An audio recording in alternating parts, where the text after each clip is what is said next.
नमस्कार, स्वागत है आपका। मैं हूं आपके साथ सुमित गुप्ता। आप देख रहे हैं स्पेशल रिपोर्ट। दूसरों की जमीन कब्जाने की नीति पर चलने वाले चीन को लगता है कि धौंस दिखाकर वो दुनिया को डरा देगा, अपने पड़ोसियों पर अपने नापाक इरादों से झांसे में ले लेगा। लेकिन वो नहीं जानता कि भारत उसका ऐसा पड़ोसी है जो न केवल आर्थिक मोर्चे पर उसे मात देने की काबिलियत रखता है, बल्कि सैन्य मोर्चे पर भी चीन को घुटने टेकने पर मजबूर कर सकता है। आज हम भारत की इसी मजबूती की बात करेंगे। तो चलिए शुरू करते हैं आज की स्पेशल रिपोर्ट।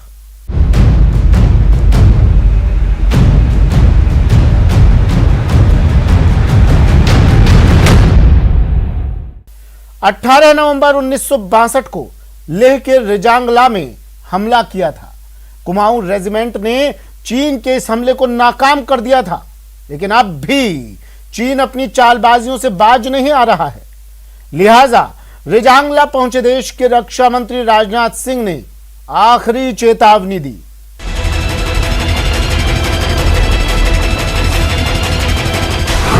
सोलह 16,500 फीट पर हिंदुस्तान की हुंकार।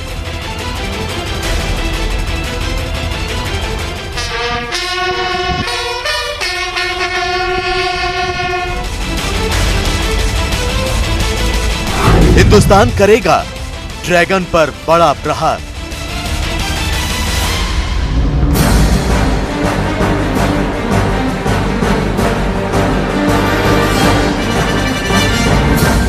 ये तस्वीरें लेह स्थित रेजांगला की हैं। भारत के रक्षा मंत्री राजनाथ सिंह एक दिन के दौरे पर यहां पहुंचे। 16,500 फीट की ऊंचाई पर सीमा की सुरक्षा में तैनात सैनिकों को सलाम किया।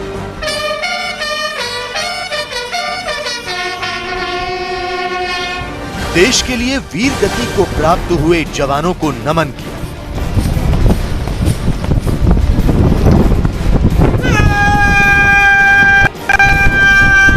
जंग के मैदान में शौर्य का प्रदर्शन करने वाले पुराने योद्धाओं का सम्मान किया। रेजांगला की लड़ाई में बहादुरी से लड़े ब्रिगेडियर रिटायर्ड आर.वी. जटार के व्हील चेयर को खुद लेकर जाते राजनाथ सिंह ने सिर्फ उनके प्रति सम्मान का ही इजहार नहीं किया, बल्कि नए वॉर मेमोरियल का उद्घाटन भी किया। भारत माता की, भारत माता की। दरअसल 18 नवंबर 1962 को रेजांगला में चीन और भारत के बीच भीषण युद्ध हुआ था। 6,000 चीनी सैनिकों ने अचानक हमला कर दिया था। चीन की सेना यहां तैनात कुमाऊं रेजिमेंट के जवानों को निशाना बनाकर इलाके पर कब्जा करना चाहती थी, लेकिन कुमाऊं रेजिमेंट के मेजर शैतान सिंह ने मोर्चा संभाला और एक के बाद एक चीन के 7 हमलों को नाकाम कर दिया। करीब 18,000 फीट की ऊंचाई पर लड़े गए इस युद्ध में चीन के 1,000 से ज्यादा सैनिक मारे गए थे। चीन से युद्ध लड़ते हुए कुमाऊं रेजिमेंट के 123 सैनिकों के दस्ते में से 114 वीर गति को प्राप्त हुए थे। कुमाऊं रेजिमेंट की कमान संभालने वाले मेजर शैतान सिंह ने भी अपना बलिदान दिया था। मेजर शैतान सिंह को मरणोपरांत परम वीर चक्र से सम्मानित किया गया था। आज अगर रेजांगला में बैटल होती है तो मुझे नहीं लगता कि ना केवल चाइना, इवन पूरी दुनिया की फोर्स लग जाए वो रेजांगला को नहीं ले जा पाएंगी, क्योंकि आज हमारे पास बोफर्स गन है, ग्रैड बीएम्स हैं, पिनाकास हैं, हमारे पास एरियल डिस्ट्रक्शन के लिए एक रेडियो सेट के कॉल पर यू माइट फाइंड कि Rafale aircraft will be there. मुझे लगता है कि जिस तरह की फायर पावर आज एक कंपनी और एक बटालियन रेजांगला जैसी रिमोट जगह पर ला सकती है, पॉइंट ऑफ डिसीजन पर इतनी फायर पावर आ जाएगी कि एनिमी विल बी डेवास्टेटेड। इसमें दो राय नहीं कि तब के मुकाबले आज भारतीय सेना कहीं ज्यादा ताकतवर हो चुकी है। 1962 में हमने चीन को नाको चने चबवाए थे और अब उसे पूरी तरह तबाह करने का दम रखते हैं। तो गुरुवार को रेजांगला में नए वॉर मेमोरियल का उद्घाटन कर राजनाथ सिंह ने जाहिर कर दिया कि देश को आज भी 1962 के योद्धाओं की शहादत याद है। आपको बता दें कि रेजांगला का पुराना वॉर मेमोरियल छोटा था, जबकि नया वॉर मेमोरियल पहले के मुकाबले कहीं बड़ा है। इस नए वॉर मेमोरियल पर 108 फीट ऊंचा तिरंगा लगाया गया है। शहीदों के नाम की पट्टिकाएं लगाई गई हैं। मेजर शैतान सिंह के नाम से एक ऑडिटोरियम बनाया गया है। इसके अलावा वॉर मेमोरियल में फोटो प्रदर्शनी गैलरी के साथ हेलीपैड की सुविधा भी मौजूद है। हमारे कैसे 114 वीर जवानों ने अपनी शहादत देकर इस सीमा की रक्षा की है। भारत के मान, सम्मान, स्वाभिमान को उन्होंने बढ़ाया।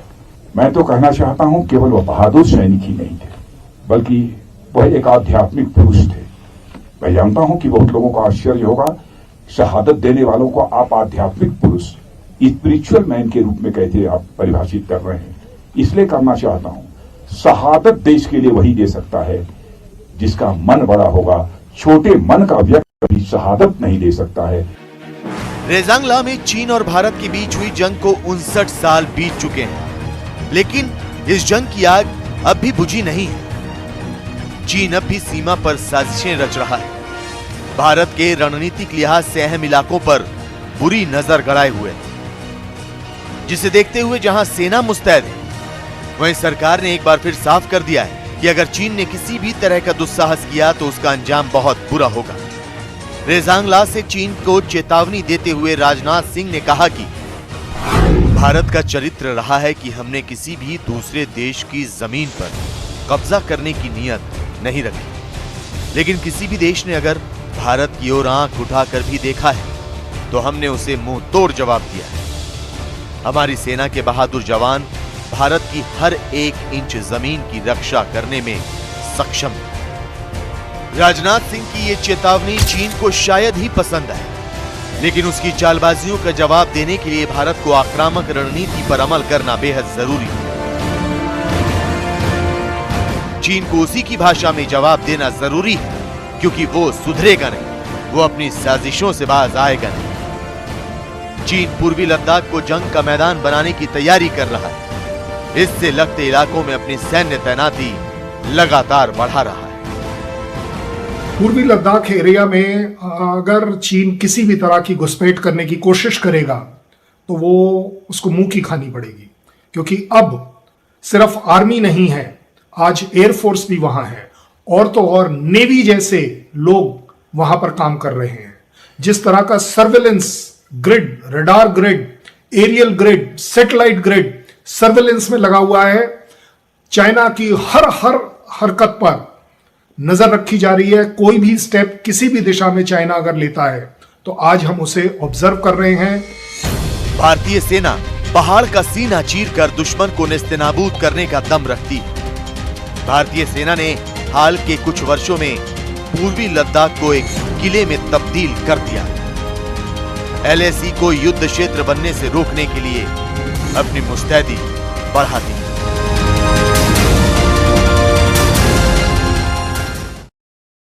चीन की साजिशों को देखते हुए भारत लद्दाख से लेकर अरुणाचल प्रदेश तक सुरक्षा कवच तैयार कर रहा है। सबसे ज्यादा संवेदनशील इलाके पूर्वी लद्दाख में मौजूद भारतीय सेना के जवानों को जंग की स्थिति में जरूरी सामान की डिलीवरी के लिए खास तैयारियां की जा रही हैं। भारतीय वायुसेना ने इन्हीं तैयारियों को अमली जामा पहनाने के लिए खास अभ्यास किया है। खास बात यह है कि इस अभ्यास में ग्लोब मास्टर हरक्यूलिस जैसे भारी भरकम विमानों ने शिरकत की।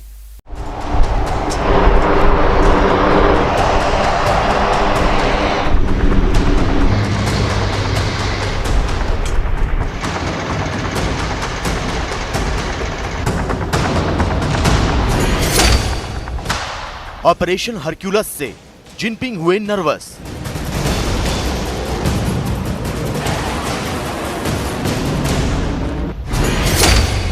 लद्दाख में शौर्य प्रदर्शन से बढ़ी घबराहट।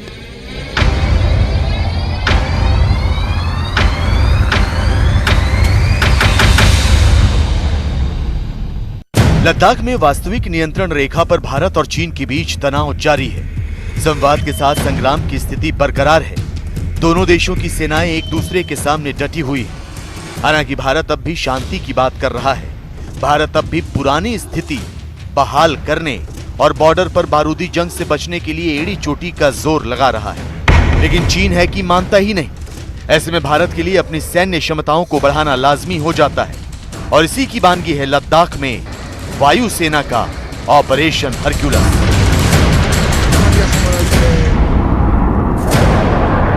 कुछ दिनों पहले भारतीय वायुसेना ने अपनी रैपिड रिस्पांस कैपेबिलिटी यानी तीव्र प्रतिक्रिया क्षमताओं का प्रदर्शन करने के लिए लद्दाख में हवाई युद्धाभ्यास किया था। तो वहीं अब भारत ने ऑपरेशन हरक्यूलस नाम से एक एयरलिफ्ट अभ्यास के दौरान संवेदनशील इलाकों में तैनात सैनिकों के लिए रसद पहुंचाने का अभ्यास कर अपनी शक्ति का प्रदर्शन किया है। सर्दियों के दौरान चीन की ओर से किसी भी संभावित खतरे को देखते हुए ये अभ्यास बेहद अहम है। तो इसके जरिए सैनिकों तक जरूरी सामान पहुंचाने, सर्दियों में सप्लाई लाइन को बाधित ना होने देने, सैनिकों को जरूरी हथियारों और गोला बारूद की डिलीवरी की ड्रिल को अंजाम दिया गया है। इस ड्रिल में भारतीय वायुसेना के C-17 globe master, C-130J Hercules और AN-32 मालवाहक विमानों ने हिस्सा लिया। इस पूरे अभ्यास को एक रियल टाइम ऑपरेशन के तौर पर अंजाम दिया गया। ये 16,606 फीट यानी कि 5,100 मीटर की ऊंचाई पर है और इस किस्म का जहाज मीडियम लिफ्ट एयरक्राफ्ट C-130J ये इस एयरफील्ड पे लैंड किया। ये दुनिया का वर्ल्ड रिकॉर्ड है। इतनी ऊंची एयरफील्ड के ऊपर इस किस्म का जहाज वहाँ पे लैंड कराया गया है और जिसकी एयरलिफ्ट कैपेबिलिटी इस हाइट के ऊपर 20 टन है। ये बख्तरगन गाड़ियां भी लेके जा सकता है, ये लाइट टैंक भी लेके जा सकता है। लद्दाख में 19 महीने से चल रहे गतिरोध के बीच भारतीय सेना चीन से लगती सीमा पर कड़ाके की सर्दी में तैनात है। तो पिछले 1.5 साल से भारतीय वायुसेना अपने विमानों के जरिए टैंक, तोप, गोला बारूद, दूसरे हथियारों के अलावा तमाम जरूरी चीजें सेना के लिए इकट्ठा कर रही है। लेकिन ये सिलसिला मौसम के बिगड़ते मिजाज से थम भी सकता है। लिहाजा भारतीय वायुसेना किसी भी आपात स्थिति से निपटने की तैयारी कर रही है। आपको बता दें कि LAC के पास हो रही चीन की हर हरकत की इजराइल से लिए गए हेरॉन ड्रोन निगरानी कर रहे हैं। हाल ही में अरुणाचल प्रदेश के यांगसे में भारत और चीन के बीच हुई झड़प के बाद भारतीय सेना ने तकनीक के जरिए निगरानी बढ़ाने का फैसला लिया है। इसके अलावा LAC पर अटैक हेलीकॉप्टर भी तैनात रखे गए हैं। तो अब सेना ने अपना आदर्श वाक्य बनाया है, फाइट फॉरवर्ड, फाइट एग्रेसिव। इसके लिए स्पेशल फोर्स को खास अमेरिकी GPS पैराशूट भी दिए गए हैं, जिनके जरिए दुश्मन के इलाकों में हथियार और गाड़ियां भी भेजी जा सकती हैं। पहले सिर्फ पैकेट एयरक्राफ्ट लैंड किया करते थे और वो छोटे रनवे के अंदर और कच्ची ज़मीन पे भी लैंड कर सकते थे। लेकिन अभी 2006 के बाद में हमने यहाँ पर इसको डेवलप किया, ALG को एक ग्रेवल एयरफील्ड के अंदर, और वहाँ पे AN-32 जो कि रशियन ओरिजिन का एयरक्राफ्ट है, जो तकरीबन 1 प्लाटून तक ट्रुप्स को ले जाता है, तो उसको लैंड किया। और अभी कुछ ही सालों के अंदर इस एयरफील्ड को और अपग्रेड किया गया। रक्षा जानकारों की माने तो भारत और चीन के बीच सैन्य वार्ता के सफल होने की संभावना ना के बराबर है। जब तक दोनों देशों की सरकारें सहमत नहीं होती, तब तक 19 महीने पुराने सीमा संकट का समाधान शायद ही निकल पाए। अमेरिकी रक्षा विभाग यानी पेंटागन ने भी कहा है कि इस संकट के समाधान के लिए बातचीत में भाग लेने के बावजूद चीन LAC पर अपने दावों को मजबूत करने के लिए सामरिक कार्रवाई कर रहा है। लिहाजा भारत ने चीन के सैन्य निर्माण और किसी भी दुस्साहस की संभावना का मुकाबला करने के लिए लद्दाख थिएटर में 50,000 से 60,000 सैनिकों और उन्नत हथियारों को तैनात कर दिया है। लद्दाख से हिंदुस्तान की ललकार के बीच ड्रैगन ने भूटान के रास्ते डंक मारने का प्लान बनाया है। एक रिपोर्ट के मुताबिक चीन ने भूटान में कई हजार एकड़ की जमीन पर अवैध कब्जा कर लिया है। यही नहीं, चीन ने इस जमीन पर 4 गांव भी बिछा लिए हैं। आइए आपको दिखाते हैं भूटान में बने चीन के ये गांव भारत के लिए कितने खतरनाक हो सकते हैं।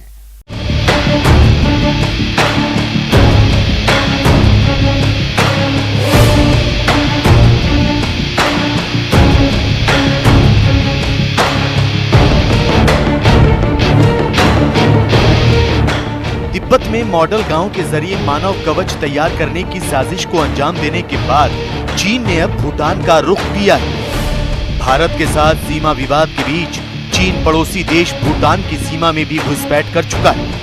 चीन के सैन्य विकास पर एक वैश्विक शोधकर्ता ने सैटेलाइट तस्वीरों के जरिए दावा किया है कि चीन ने अपनी सीमा से लगे भूटान में करीब 25,000 एकड़ क्षेत्र पर अवैध कब्जा कर लिया है। इतना ही नहीं, चीन ने यहाँ 4 गांव भी बसा दिए हैं। चीन के बनाए ये गांव लगभग 100 स्क्वायर किलोमीटर इलाके में फैले हुए हैं। हैरान करने वाली बात यह है कि यह मामला ऐसे समय में सामने आया है जब हाल ही में चीन और भूटान ने एक सीमा समझौते पर हस्ताक्षर किए हैं। उसका एक चीज तो है सामरिक दृष्टि से कि यदि भूटान के इस इलाके में जो चाइना आना चाहता है और चाइना आ चुका है, 4 विलेजेस बना लिए हैं जो डुअल पर्पस विलेज है। कहने के लिए तो सिविलियन विलेजेस हैं, मगर उनका इस्तेमाल जब भी सामरिक दृष्टि से जरूरत पड़े तो उसको मिलिट्री बैरक या मिलिट्री एस्टैब्लिशमेंट की तरह वहां पर उनका एक बेस की तरह उसको यूज हो सकता है। भूटान और चीन के बीच जमीन को लेकर विवाद बहुत पुराना है। दोनों देशों का दावा है कि ये जमीन उनकी है, लेकिन ये भी हकीकत है कि 1 जनवरी 2022 से चीन नया भूमि सीमा कानून लागू करने जा रहा है, जिसके जरिए चीन भारत समेत 14 देशों के साथ लगती अपनी भौगोलिक सीमाओं पर सैनिकों की गश्त को बढ़ा सकेगा और सीमाओं पर स्थित व्यापार नाकों को एक तरफा बंद भी कर सकेगा। ऐसे में भूटान की जमीन पर कब्जा और वहां अवैध तरीके से गांव बसाना भारत के लिए खतरे की घंटी है, क्योंकि चीन ने भूटान की जिस जमीन पर कब्जा किया है वो भारत के डोकलाम के बिल्कुल नजदीक है। भारत के लिए रणनीतिक रूप से ये इलाका बहुत मायने रखता है। भारत और भूटान की सेनाएं इस क्षेत्र में आपसी सहमति से सैन्य इंफ्रास्ट्रक्चर मजबूत करने को लेकर काम कर रही है। एक सिक्योरिटी अरेंजमेंट है दोनों के बीच में, तो उसको थ्रेटन यदि करना है तो राजनीति में देखिए कि वो दिखाना चाहता है जैसे वो नेपाल में किया, उसी तरह भूटान के अंदर में भी चाइना का अपना ओन एक प्रेशर टैक्टिक्स है कि चाइना भूटान को भी अंडर, क्योंकि उसने अपनी उसकी साथ सीमा जिस तरह भारत के साथ नहीं सुलझाई है उसी तरह भूटान के साथ नहीं, और भूटान को छल, प्रपंच, धोखा और इनके बाद भी, और ये कब निर्माण हुआ, ये डोकलाम के बाद 2020 और 2021। चीन का दावा है कि उसने अपने 14 में से 12 पड़ोसी देशों से सीमा विवाद सुलझा लिए हैं। भारत और भूटान से ही विवाद नहीं सुलझा। भारत का चीन के साथ लद्दाख, उत्तराखंड, सिक्किम और अरुणाचल प्रदेश में सीमा विवाद चल रहा है।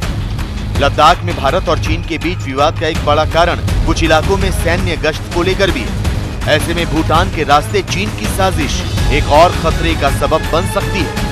भारत को पहले से कहीं ज्यादा अलर्ट रहने की जरूरत है।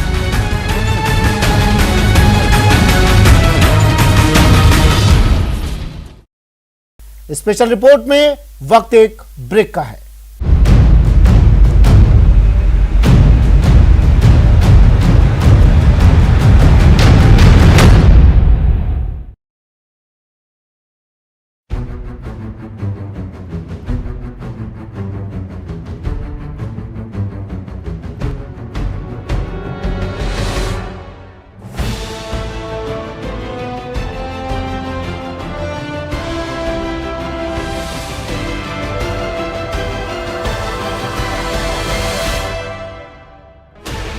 Sixteen channels, 15 languages, 26 states, 1,200 plus reporters, 66.9 crore viewers. India's largest news network, News 18 Network.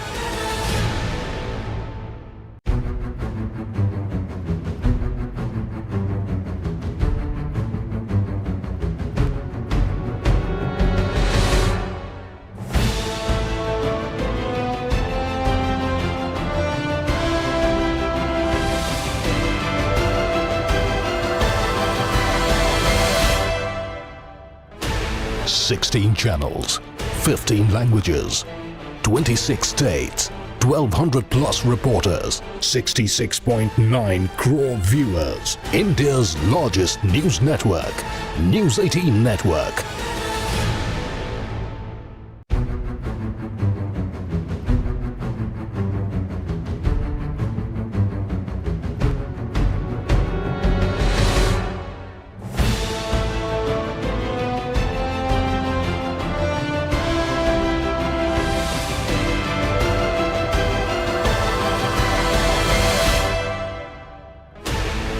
16 channels, 15 languages, 26 states, 1200 plus reporters, 66.9 crore viewers. India's largest news network, News 18 Network.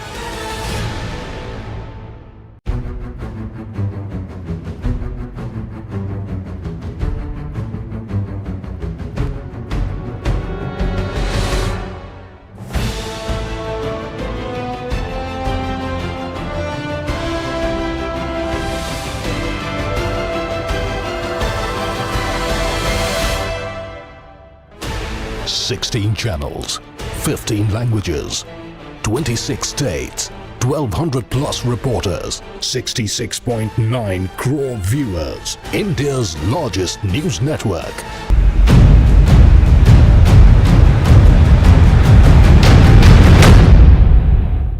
Break के बाद स्वागत है आपका।